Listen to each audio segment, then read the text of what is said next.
Unfortunately, the royal family, it's not quiet on their front at the moment, as you know, Alex. So otherwise, I'm doing fine. See, I thought you'd had a few too many vodkas and were inviting me to your bedroom.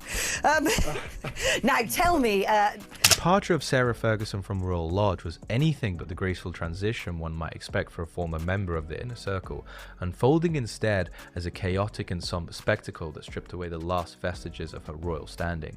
According to multiple reports from those close to the estate, her final days were characterized by a rushed, secretive, and deeply humiliating exit that felt more like an eviction than a relocation. Witnesses and insiders described the former Duchess of York being effectively smuggled in and out of the Windsor estate under the cover of darkness, a tactical move intended to avoid the prying lenses of the paparazzi, but one that only served to highlight the desperation of the situation. She was reportedly seen huddled in the backseat of a vehicle obscured by a mountain of half-packed belongings, stray household items, and a sea of cardboard Amazon deliveries that cluttered the car. A jarring, mundane image that stood in stark contrast to the regal splendor she once commanded. This unceremonious departure represents a dramatic and perhaps final turning point for Sarah Ferguson, marking the end of her proximity to the heart of the monarchy's private sanctuary. The most striking and somber detail of this transition is that the Duchess is now effectively without a permanent residence to call her own. Following the disgraced Prince Andrew's abrupt and forceful removal from Royal Lodge, the fragile domestic arrangement they had maintained for years has collapsed, leaving her without a stable base or a clear path forward in the wake of her ex-husband's exile from royal life. Royal family, with everything that's been going on with Andrew Mountbatten, Windsor, the King saying, look, of course he would help any police investigation should he be asked to. Do you think that there's anything in here that's going to really cause a problem for the royal family, or are we... While Prince Andrew has maintained a defiant and highly visible presence by continuing to walk the Windsor grounds and even offering casual waves to members of the public, Sarah Ferguson reportedly vanished almost entirely from the public eye, retreating into a state of near total invisibility. Sources quoted by the Daily Mail indicate that Sarah had been quietly and anxiously preparing for the worst in the weeks leading up to the sudden eviction, sensing that their tenure at the 30-room mansion was nearing a volatile end. Unlike her ex-husband, who continued to appear around the estate with a sense of business-as-usual bravado, Sarah allegedly went to extreme lengths to avoid being seen altogether, with one source claiming she was frequently driven in and out of the gate, lying flat across the backseat of a car to evade detection by photographers and onlookers. This atmosphere of intense secrecy appears to have been exacerbated by the release of a fresh batch of Epstein-related emails, which reignited a firestorm of scrutiny regarding Sarah's past relationship with the convicted sex offender and her previous financial dealings. The newly revealed correspondence reportedly left senior royals deeply unsettled and frustrated, particularly due to the sensitive and inappropriate manner in which Princesses Beatrice and Eugenie were referenced within the documents. Recent claims suggest that King Charles III became increasingly disturbed and weary of the optical nightmare created by his brother, who continued to move freely around Windsor and greet the public as if his reputation remained untarnished. These escalating tensions reportedly prompted urgent, high-level discussions between the King and Prince William during a summit at Sandringham the weekend immediately preceding the eviction, signaling the unified front in the decision to finally sever the Yorks' remaining ties to the Royal Lodge. Andrew Mountbatten Windsor, a massive wrong 'un. They know he is, we know he is, but actually on the other side here, they've done nothing bad. Well, I think we've got not only a political crisis with the fallout from Peter Mandelson, and he's being investigated. You've also got the issue that Andrew, there a talk was when he was trade envoy, was he passing anything on to Jeffrey Epstein? So I think that... Shortly after the high-level summit at Sandringham, the order was handed down for Andrew and Sarah to vacate Royal Lodge far earlier than they had anticipated, with some reports suggesting a departure so abrupt it bordered on the clinical. One account claimed that Andrew was forced out as late as midnight, compelled to leave before he had even managed to finalize the packing of his personal belongings.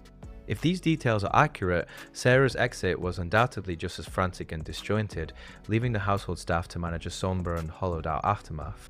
Insiders have described a haunting scene within the mansion. Dust sheets draped over expensive furniture, packing crates abandoned in hallways, and noticeably bare walls where priceless masterpieces from the royal collection had hung for decades. What had once been a bastion of grand royal living was suddenly reduced to the skeletal remains of an abandoned house caught mid-move, reflecting the total collapse of their domestic status. This downfall highlights the inherently unusual nature of Sarah's living arrangement at Royal Lodge.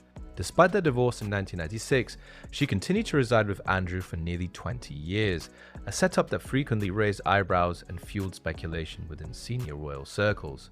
Unlike standard grace and favour residences provided at the monarch's whim, Royal Lodge was held under a complex 75-year lease signed in 2003, which was technically set to run until 2078. Under the terms of that agreement, Andrew was personally responsible for the astronomical costs of renovations and upkeep, which were reported to have run into the millions of pounds, a financial burden he struggled to sustain once his royal allowance was severed.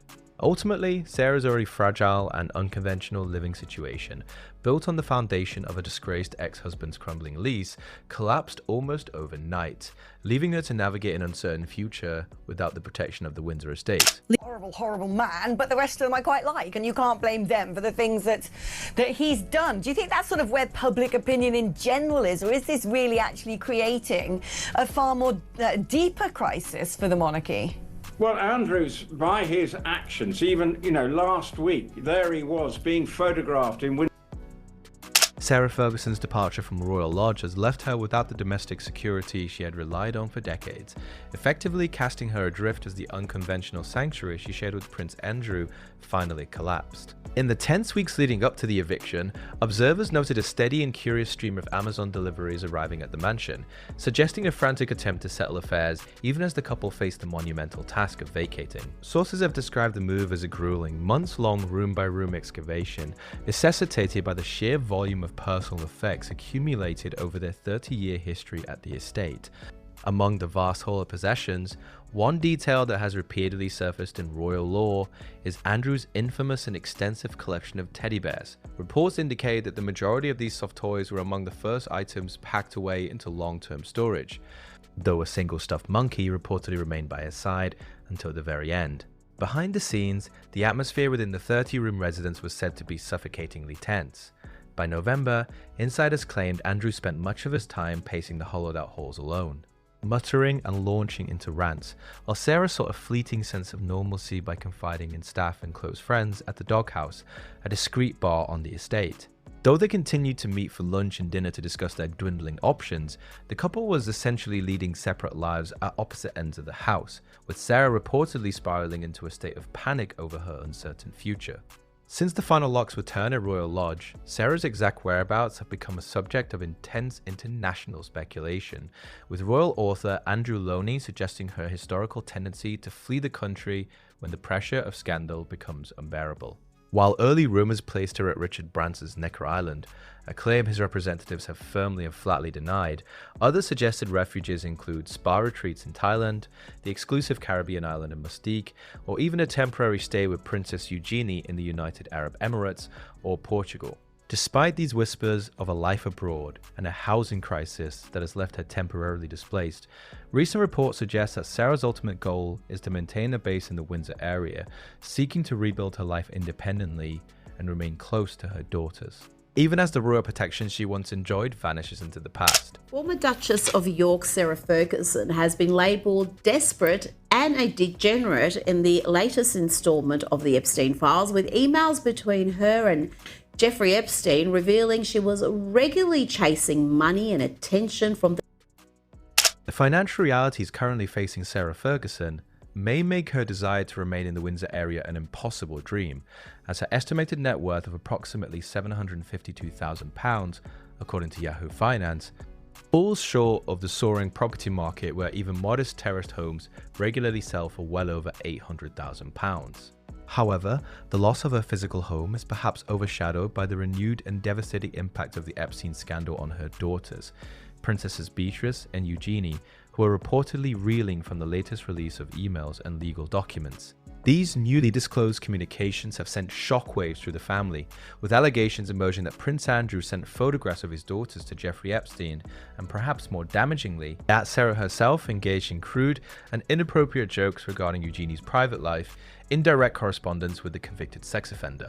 One particularly disturbing exchange from March 2010 around the time of Eugenie's 20th birthday, shows Epstein inquiring about a New York trip, to which Sarah flippantly replied that she was waiting for her daughter to return from a shagging weekend with her then boyfriend Jack Brooksbank. These revelations have reportedly left the sisters aghast and mortified, as they were previously kept in the dark about the true extent of their parents' proximity to such an appalling figure. Sources close to Princess Eugenie have indicated to outlets like Page 6 and the Daily Mail that she feels unfairly tarnished by a scandal that belongs entirely to her father and mother, expressing a deep sense of frustration at being dragged into the mud by parental choices made decades ago. The betrayal felt by the sisters is said to be profound, as they must now navigate the public humiliation of their names being linked to Epstein's inner circle, just as they are attempting to establish their own independent roles within the modern monarchy. She wrote, "I have never been more touched by a friend's kindness than your compliment to me in front of my girls. And this, you are a legend. I really don't have the words to describe my love, gratitude for your generosity." The sisters are reportedly in as high spirits as they can manage under the circumstances, yet they find themselves trapped in what insiders describe as a never-ending mess of historical scandals and modern consequences. Former BBC royal correspondent Jenny Bond weighed in on the controversy this week, noting that while Sarah has always been quite likeable in many ways, her parental judgment is now under intense scrutiny. Bond questioned what kind of mother would take her daughters, then aged only 19 and 20, to Miami to have lunch with a convicted criminal who had been out of jail for a mere 5 days, adding that Sarah's habit of joking about Eugenie's private life in emails was both deeply insensitive and damaging. According to Bond, Sarah will now have to confront not only the collapse of her public reputation, but the potential long-term damage done to her relationship with her daughters. Despite the need to keep a low profile, reports suggest that Sarah remains remarkably defiant.